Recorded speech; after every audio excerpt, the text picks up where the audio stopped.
It's the Progress Pod, a production of the Franklin County Coalition for Progress.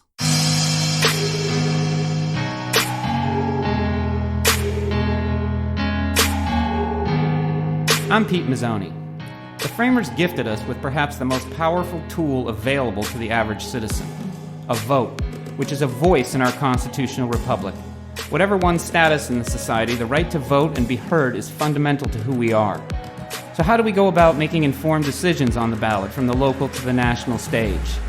On today's show, we will speak with Sara, professor of political science at Shippensburg University, about becoming an informed and engaged voter. Thank you for joining us today.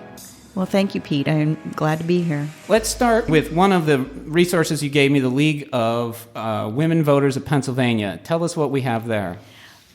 They have released a general election citizen guide to the candidates who are running for office, and it runs all the way up the ballot from the gubernatorial race to the U.S. Senate race, through the U.S. congressional district races, and it is a nonpartisan, comprehensive look at the answers to the questions that were provided by the candidates to the League. Mm-hmm. The League has a long history of doing voter education, and the League is also nonpartisan. Mm-hmm. They are very concerned about the fact that we need to have more individuals be engaged as voters, and their attempts at this are not just for the general election this year, but they will provide a voter guide for the primary elections for both political parties, and they provide voter education guides even in years when we're not dealing with presidential or congressional races. They will have a guide for next year to deal with the races for the judicial elections here in Pennsylvania as well. Mm-hmm. And we're unique in that we elect our judges. We are one of many states that elect judges, and we elect them all the way from the Pennsylvania Court of Common Pleas, which is our local trial court, all the way through our appellate courts, including the Pennsylvania Supreme Court. Mm-hmm. So it's important, even if you didn't get to register to vote for this election cycle.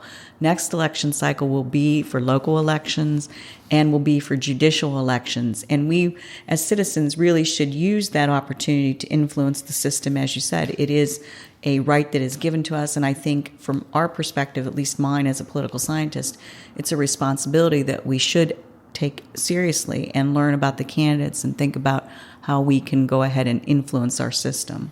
I like your use of the word responsibility. I think it should be framed as such, that it's we talk about patriotism, we talk about, the veterans and respecting, well, this is a lot of what they fought for. And so not voting is irresponsible and, in a sense, kind of, disrespecting their sacrifice, in my opinion, at least. Well, I think that one of the things when we look back at past elections and we look at other democracies around the world, the United States has a very poor track record in voter turnout. When we look at other industrial democracies, mainly in Western Europe, we're talking turnout rates of 70 to 80%. And in the United States, when we're looking at presidential elections, we're roughly hovering in the mid-50s. Many times it has dropped lower than that. And this year's election cycle, we're hopeful that there will be a higher turnout because there's been a lot more interest in the politics, especially at the national level for the Senate race and for congressional races. But turnout really in these midterm elections is low. Mm-hmm. And next year, it will be stunningly low. When we look at the races for municipal offices and for judicial offices in the Commonwealth of Pennsylvania, we really see low voter turnout. Mm-hmm. That means that when we're talking about our local government and the place that affects us most deeply, we're not seeing citizens participate in those elections. And in my opinion, I agree with you. I think it's our responsibility. We have that. We need to do that for our community, to take that responsibility and vote for people who are qualified to serve us. Now, you're bringing up the next generation. And when you talk about, voting and its importance, I mean, some of those students have got to reflect that body of people that aren't going to vote. Why do you think they choose not to vote? Well, we put a lot of barriers in place to vote in the United States. And I think that we see this in a number of different ways in Pennsylvania. For students, many of them are registered to vote and have registered to vote when they got their driver's licenses. And when you get your driver's license, you register to vote typically at your parents' address. And now you've moved. And to get an absentee ballot in the Commonwealth of Pennsylvania is not the most straightforward, intuitive process. If they want to change their voter registration, it's sometimes difficult to do that. We've made a concerted effort on the Shippensburg campus through an organization, nonpartisan, called Ship Votes, to get students registered and to get them registered to vote in Cumberland County, which is where Shippensburg is mainly housed. Now, is there any opposition to that? Because I know in some states there have been a pretty vehement opposition to giving students who are out of state maybe the right to vote in that state. Well, we tend to have a lot of in-state residents who are our student body. But one of the things that happens then is when we have election day, the polling places become another challenge for people because you locate them in places where it's difficult for individuals to get if you want to lower your turnout. Mm-hmm. And in Shippensburg, for many years, the polling place was moved away from campus to a position in the town where there were no sidewalks to walk, and it would have been difficult if you had no car to get there. We've had some efforts to move those polling places closer so that we can increase the student numbers in terms of their turnout. So let's talk about the absentee ballot. What is it? How does it work?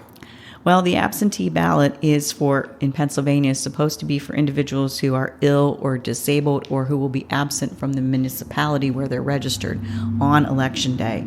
And to get your absentee ballot, you have to make a request to your county board of elections, and then you need to return your absentee ballot this year by November the 2nd. So you actually have to vote before Election Day. So let me stop you there. You have to write a letter, or what are we submitting? There's an application to get your absentee ballot, and this year the request deadline for absentee ballots is Tuesday, October 30th at 5 p.m., and then the county will send those absentee ballots out to those individuals who've made application, and they will then have to return them by November the 2nd. Okay. So we are one of the few states that also still does not engage in early voting, which I think has really started to be a phenomenon around the United States where people do not just have to be present on Election Day. They have a window of time, typically 2 or 3 weeks before the election, so that they can go to vote. And we're not concerned about this idea of the paper and the application and the process of returning the ballot. Why was early voting implemented? In many of the jurisdictions where it was implemented, the desire was to increase voter participation. Mm-hmm. And the recognition that as our society has changed and people don't necessarily work where they live, I think that that's also an important change. We have a lot of people, and I'll use Chambersburg as an example because that's where we're recording our podcast. Many people here work in Washington, D.C. or in Maryland, and for them to come here on Election Day, because it becomes difficult. Mm-hmm. They are going to work before the polls open.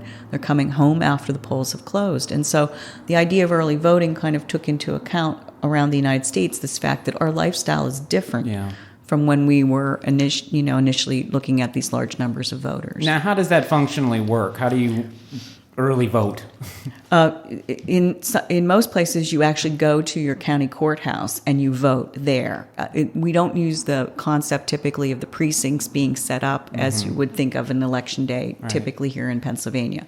So it is that there's still a need for the voters to appear in person rather than electronically. And I think that the idea is that it just gives people a window of time to do it. In some jurisdictions, they do it on Saturdays so that people have the opportunity not to have to leave work in order to go and vote. And is there any special application you have to go through? I'm not certain how it works in each jurisdiction. It has some variability across the different states. And then what about identification requirements for voters? Where are we in the state of Pennsylvania, at least on that? We're in turmoil on that. Right now, if you're a first-time voter, the general requirement is you produce your identification if you're a first-time voter. But after that, if you're on the roster and on the rolls, you should not have to present your identification. The whole notion of the voter ID laws is to, again, suppress turnout from some groups that have historically been underrepresented because many people don't have a photo ID if you are a lower incomes individual. You don't have a driver's license because you don't have a car. Is that not akin to a poll tax? I can't say that I draw that parallel completely because most of the time people who are low income could go get a photo ID card and have the fee waived. I guess the analogy in my mind is more of an obstacle. Oh, well, if you're talking obstacles, we are riddled with obstacles in voting in the United States. And we're seeing even more places where we're watching voter suppression come into being because we want to keep certain groups of people out because we believe that there's an identity politics and they identify with one particular party versus another. So we want to keep them out. Right. That's referencing specifically two states, Indiana and Georgia, right now that are undergoing some rather massive efforts. Where are we going with this? Well, I'll use the Georgia example because the tone in Georgia is clearly to suppress the African American vote because the Democratic candidate is an African American female, Stacey Abrams, and she is in a very hotly contested race. And if you take away the base of black women will make a difference in this election across the United States. Mm-hmm. And so if you, in any way, shape, or form, start to take away and suppress them as a group, it does give an advantage to the Republicans because black women overwhelmingly identify with the Democratic Party. Stacey Abrams also spearheaded the voter registration movement that Mr. Kemp is now questioning. The other, I think, thing that's a little unnerving about that situation is he is the Secretary of State, so he's in charge of these exact things while he runs for governor. Could the founding fathers have predicted this? The Founding Fathers had a restricted vision of voting, too. And when you go back and you think about their idea of voting, they initially began by only having voting be for people who were property owners, who were white, and who were male. And so as we've changed our rules over the time, and we've seen groups become more engaged, and women are definitely engaged in this cycle, there's this desire then to retain power by people who have power. Mm-hmm. And that's what I think we're seeing in Georgia. The Georgia situation is very troubling because I think the idea that you as the Secretary of State are the custodian of the election process raises lots of concerns. It goes back and reminds me of what went on in Florida in 2000 in the Bush-Gore election as well. Mm-hmm. Yeah, he should have recused himself from that position, but that's not what's going on. Is there a constitutional right to vote? The Constitution gives us the right to vote, and it has been expanded over time. So when we talk about removing the barrier based on race, that was the 15th Amendment in 1870. We removed the barrier based on sex then in 1920. And then we expanded the right to vote and lowered the age to 18 in the era around the Vietnam War. And so we have constantly expanded it. And then, as you mentioned earlier, we did prohibit the poll tax, which was a way to take poor people, typically African Americans in the South, out of voting. Mm-hmm. So we have been very conscious, I think, over our history to think about we're enfranchising people. We're really granting them citizenship when we give them the right to vote, because that is one of the most fundamental pieces of being a citizen in a democracy, is that right to vote. Do you feel with the students that they are engaged and motivated regarding not just national politics, but local politics, state politics? Well, I think they're more engaged probably looking at the national scene because most of the efforts of the media focus on national politics. And we definitely drop off in coverage of political events when we get moving down to the local level. I can say we teach public administration students at Shippensburg, and many of the public administration students are very geared to local politics because they're going to be the people who run for borough council. They're going to be the people who seek jobs in borough and township and offices. So the public administration students have a different emphasis. The general students, the national government dominates their thought process because it dominates the news cycle. Mm-hmm. When we think about getting students engaged, though, one of the other challenges in Pennsylvania, if you just do a quick look at the races for the state house this year, more than a third of them are uncontested. Yeah. And so it's hard to be engaged when it seems so one-sided. And if you are a person who is not aligned with the party where it's the majority in your legislative district, you sometimes feel a sense of hopelessness. Why should I worry? There's no one there who represents me. Right. Well, you can't have any effect if the ticket is going one way no matter what. But we do have a candidate in our district that is presenting opposition to the Republicans. In the congressional race? Mm-hmm. Brent Ottaway. Yes, Brent Ottaway is We have had Democratic candidates. He appears from all the numbers to be one of the more successful Democratic candidates at this point in the cycle. It is very challenging in the 13th Congressional District for a Democrat to build up a lot of momentum because the district is heavily Republican. The projections are that the district will be retained by the Republicans. When we look at the remainder of Pennsylvania, though, there are many more districts where it's more competitive because of the redrawing of the map earlier this year by the Pennsylvania Supreme Court. Let's get into that a little bit because this definitely has an impact. So give us a short history, I guess, if you could, of what happened recently with as far as gerrymandering. Well, the whole idea of gerrymandering historically has been to draw legislative districts to advantage one political party over the other. When we expect legislative districts to be drawn, the districts have two principles when you're drawing district maps. You expect districts to be contiguous, and that means connected, and you expect them to be compact, the smallest space possible. And we have not seen that be the case in some states. Pennsylvania is not alone in this. No. But we were drawing districts to pit candidates against each other in drawing them so that they were sometimes maybe 2 or 3 houses wide at a certain point. Right. Very, very narrow. Right. A lot of the challenge for Pennsylvania, to be honest about it, is that our population is not growing as fast as other states. And so what we witness every time we have the census is that Pennsylvania loses House districts. And you end up having to redraw the districts so that, and you sometimes have to think about, well, who's going to run against each other. The state legislature has been controlled by the Republicans, and so they have been drawing the maps, and they've been drawing the maps then to advantage Republicans in the United States congressional districts. To be fair, down in Maryland, the Democrats are doing the same thing. Absolutely. When you control the legislature, it's to your advantage to make certain that your party retains more seats, and not just in your state house, but in your congressional delegation as well. Now, this seems like something that shouldn't be happening, and I mean in the sense of the party in control making these rules. What's the history on that? Well, the idea of who draws your districts is an important one historically because we have allowed states control elections, and states draw the districts for the United States Congress. If you go back prior to the 20th century, we didn't worry about this as much because populations largely were in the areas, they hadn't moved. They had stayed where they were.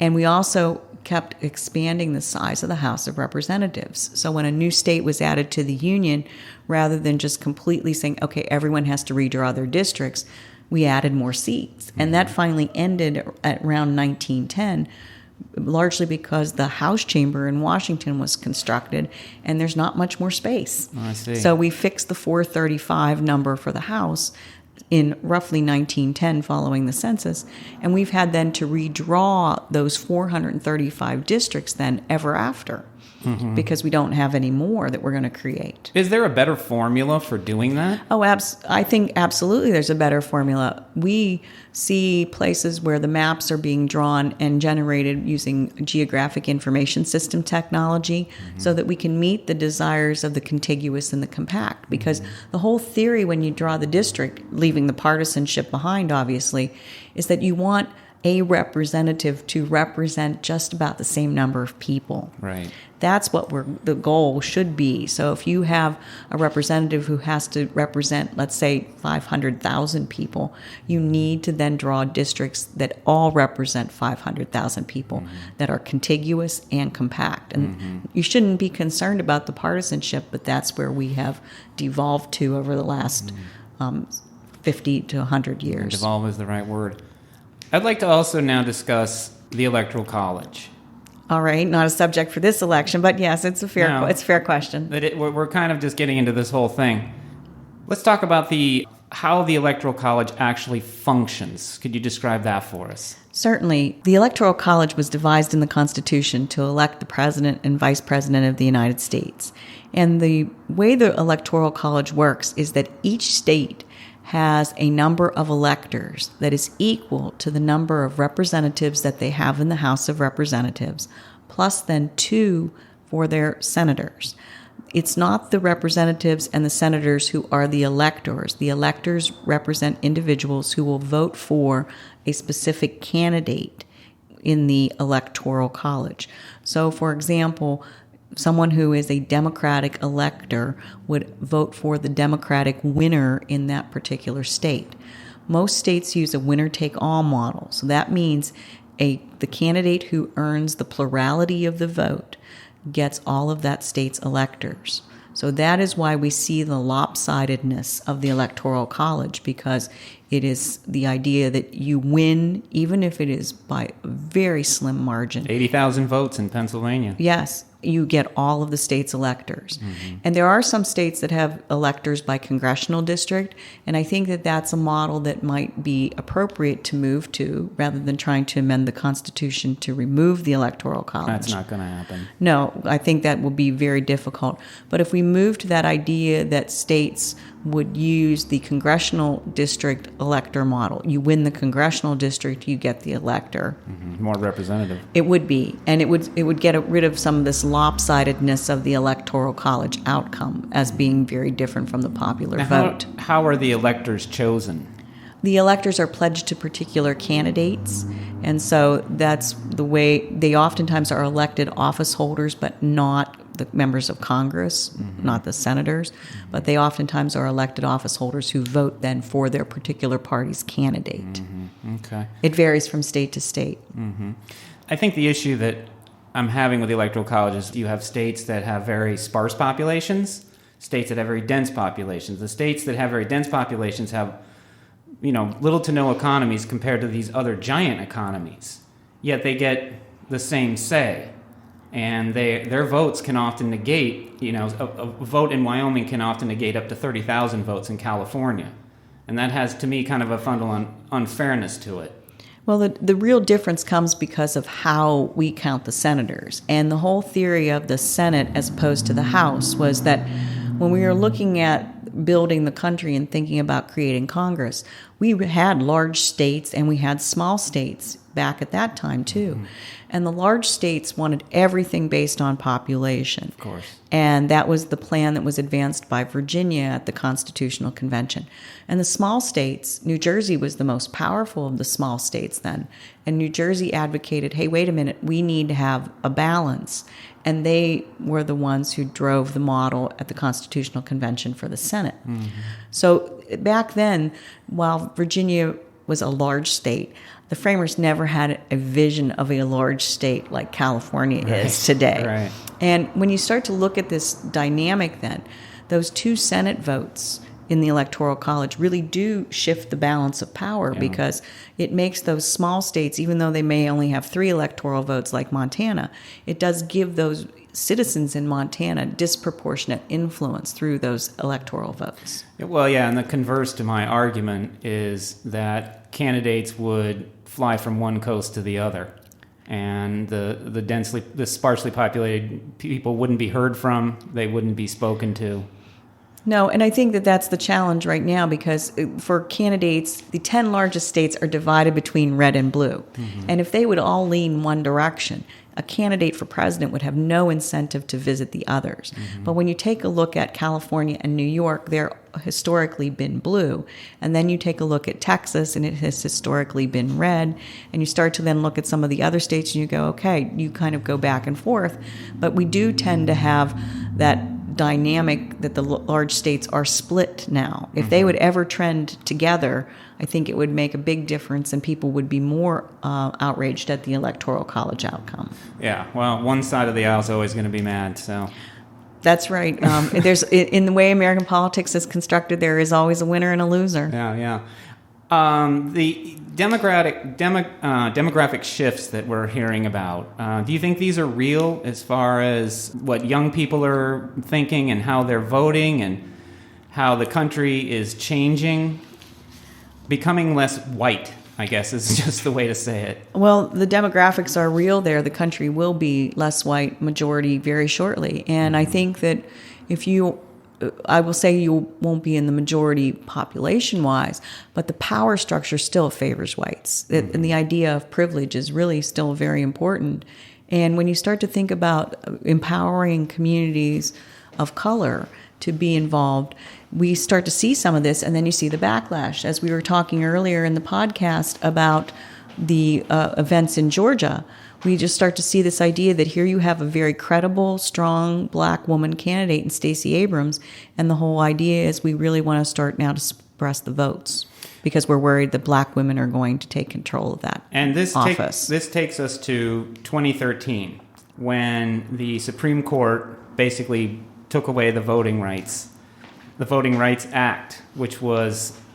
talk about that a little bit, because it really allowed Georgia to do what they're doing now.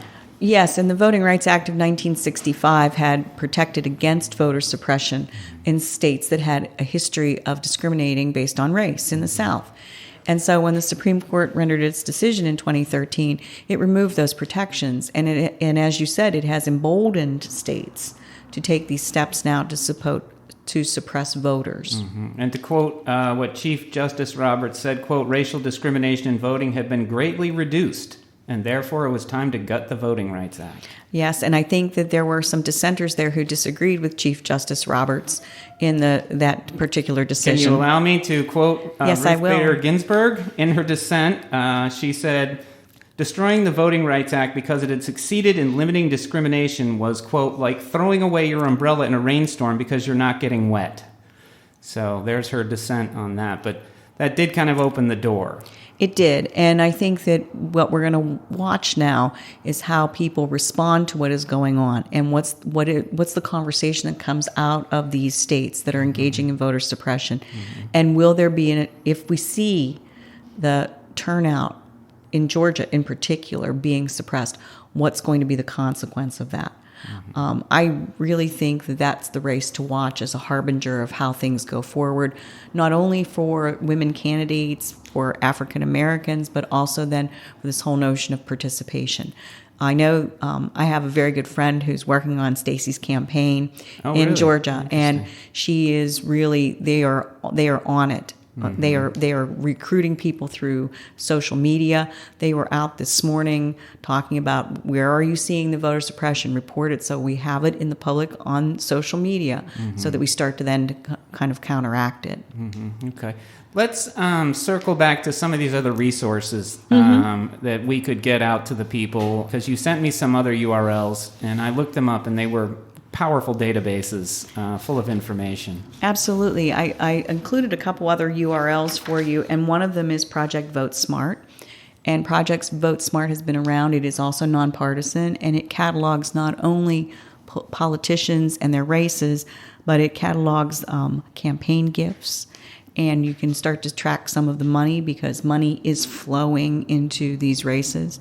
So Project Vote Smart has been around a long time, and they track interest groups as well, not just individuals, and how they're trying to influence the system. When I looked in preparation for this podcast, they're reporting that over the cycle that they are looking at, they have quite a long history. We've seen $19 billion in campaign gifts that they're tracking. So money is flowing, and we really have to be kind of aware of how much money is going into these races and where the money's coming from. One of the other websites I shared with you is the URL for opensecrets.org. And Open Secrets tracks campaign finance, typically for federal candidates. It's very interesting because you can look and categorize the industries where the money is flowing in. And the money is hard money and soft money. And the distinction there is hard money is the real campaign dollars going in, contributions. Soft money is money that supports activities like get out the vote, oftentimes to political parties. But we have no idea about this idea of dark money that's out there and all this money that's being spent to try to influence elections that we don't have requirements to track. Yeah, and if you want to learn about dark money, Jane Mayer wrote an amazing book about how this works, and it's not really that affirming to read. No, and I think that you had mentioned the Supreme Court's role in the Voter Rights Act in 2013. You have to look back to what the Supreme Court did in Citizens United in 2010 and how it changed the landscape for contributions, in particular taking away some of those limits on corporations and labor unions. And now we're watching that money flow into these elections. And the money is coming in. Labor unions historically have been more supportive of Democratic candidates, and large corporations have historically been more supportive of Republicans. So you're just watching this battle now, and the money that is flowing is staggering. Yeah, it is. We're in a strange time in our republic right now. We are. But I would urge everyone, get out and vote. Vote locally. Don't be blinded by the national spotlight. What happens locally is going to impact you more directly. Absolutely. And not only about getting out and voting in local races, but take the time and go to a public meeting that's being held in your community to find out what issues are being discussed. If you live in Chambersburg, the Borough Council really welcomes people to come, and they are debating things that impact your pocketbook. And I think it's really important for people to show up and think about being engaged in that way as well. Well, they're spending your money. Absolutely. Well, listen, that's all the time we have for today, but I want to thank you again so much for coming. This has been a really fun conversation, and I personally have learned a lot. Is there anything you want to promote? I would just promote get out to vote this year, get out to vote every year, and build yourself into a powerful citizenry. That's what's really important. Awesome. But thank you, Pete. Yeah, you're welcome. Thank you.